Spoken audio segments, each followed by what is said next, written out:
আমাদের দৈনন্দিন জীবনে ওভার থিঙ্কিং কিন্তু আমাদের নিত্যদিনের সঙ্গী। আজকে আমি আমার ভিডিওটার ভেতর থেকে সেটাই আলোচনা করব যে ওভার থিঙ্কিং কেন হয় আর কিভাবে আমরা এই ওভার থিঙ্কিং থেকে নিজেদেরকে মুক্ত করতে পারি, বা ওভার থিঙ্কিং আসাটা কিভাবে মাথার ভেতরে বন্ধ করতে পারি। তো নমস্কার, আমি লিপিকা, আমার ছোট্ট ইউটিউব চ্যানেলে তোমাদের সবাইকে স্বাগত। ওভার থিঙ্কিং হচ্ছে সেই চিন্তাটা যেটা আপনার মনে বারবার আসে, যেটা আপনাকে ভবিষ্যতে কি হবে সেটা নিয়ে আপনার ভেতরে দুশ্চিন্তা হয়, বা অতীতে কোনো কিছু করেছেন সেটার থেকে ভালো ফল পাননি, সেই রিগ্রেটাও কিন্তু একটা ওভার থিঙ্কিং এর কারণ।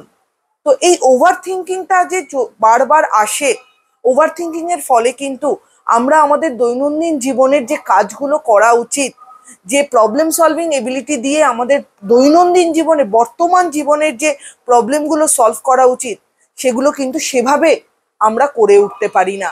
কেন কি, ওভার থিঙ্কিং এর যে থিঙ্কিং প্রসেসটা, যে প্রক্রিয়াগুলো বা যে লক্ষণগুলো রয়েছে, সেগুলো মাথার ভেতরে এমনভাবে বসে যায় যে আমার বর্তমান জীবনে যে জিনিসগুলো বা যে প্রবলেমগুলো সলভ করার জন্য যে থিঙ্কিং প্রসেসটা দরকার, সেই প্রসেসটাতে আমরা যেতে পারি না। কেন কি, ওই ওভার থিঙ্কিং এর পুরো জিনিসটা বারবার একটা জিনিস পোক করতে থাকে।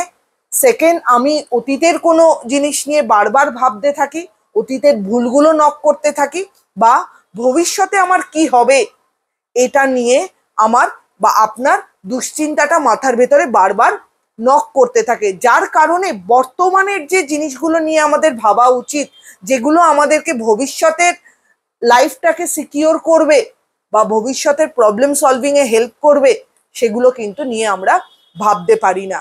এবার আসছি আমি আমার ভিডিওটার ভেতর থেকে যে কিভাবে এই ওভার থিঙ্কিং গুলোকে বা এই চিন্তাগুলোকে আপনি বন্ধ করবেন।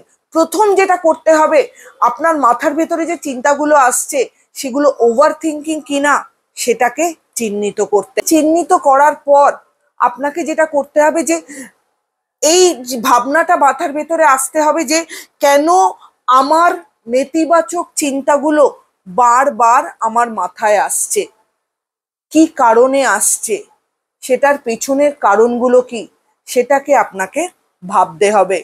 আপনার দৈনন্দিন যে কাজগুলো আছে সেটাকে একটা রুটিনের ভেতরে সেট করতে হবে। বারবার যদি এই নেগেটিভ থটটা আপনার ভেতরে আসে, আপনাকে সেটা চিহ্নিত করে এমন কিছু কাজ করতে হবে, যখন চিন্তাগুলো আসছে পজিটিভ এমন কিছু কাজ করতে হবে যেটা আপনার ভালো লাগে, যেটাতে আপনি রিলিফ ফিল করেন।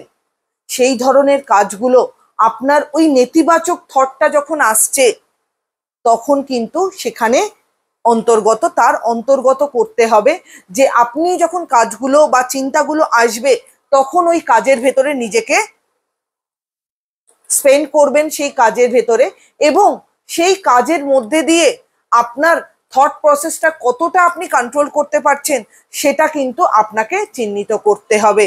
আর এর পরেও যদি ওভার থিঙ্কিং কন্ট্রোল না হয়, ডেফিনেটলি আমি বলবো প্রফেশনালের সাহায্য নিতে হবে। এই ওভার থিঙ্কিং যদি কন্টিনিউ করে, যদি নিজে কন্ট্রোল না করতে পারেন, বারবার সেটা যদি আপনার ডে টু ডে লাইফকে হ্যাম্পার করতে থাকে, আপনার আশেপাশের মানুষগুলোর সাথে আপনার সম্পর্কটাকে হ্যাম্পার করতে থাকে, আপনি অবশ্যই কোনো ভালো সাইকোলজিস্ট বা সাইকিয়াট্রিস্টের পরামর্শ নিন। মনে রাখবেন যে ওভার থিঙ্কিং যদি এক্সেসিভ হয়ে যায়, সেটা কিন্তু পরবর্তীকালে অ্যাংজাইটি ডিসঅর্ডারের রূপ নিতে পারে, রূপ নিয়ে থাকে। তো সেক্ষেত্রে নিজের ভেতরে যে ওভার থিঙ্কিং গুলো আসছে, যেটার জন্য আপনার নিত্যদিন হ্যাম্পার হচ্ছে, নিত্যদিনের কাজকর্ম বা নিত্যদিনের লাইফস্টাইল, সেটাকে চিহ্নিত করে আমি যে উপায়গুলো বললাম সেভাবে যদি কন্ট্রোল না হয়, অবশ্যই সাইকোলজিস্ট বা সাইকিয়াট্রিস্টের পরামর্শ নিন। আর যদি না নেন, এটাকে যদি আপনি পুষে রাখেন আপনার ভেতরে, তাহলে কিন্তু এটা পরবর্তীতে অ্যাংজাইটি ডিসঅর্ডারে কনভার্ট হবে।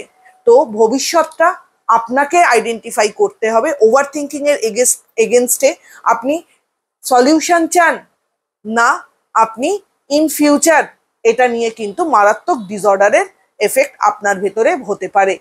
তো সেক্ষেত্রে সজাগ থাকুন, নিজেকে ভালো রাখুন। নিজেকে ভালো রাখার দায়িত্ব আমাদের নিজেদেরই। কিন্তু ভিডিওটা কেমন লাগলো অবশ্যই আমাকে জানাবেন। ভালো লাগলে চ্যানেলটা লাইক অ্যান্ড সাবস্ক্রাইব করে দেবেন। সবাই ভালো থাকবেন, সুস্থ থাকবেন। নমস্কার।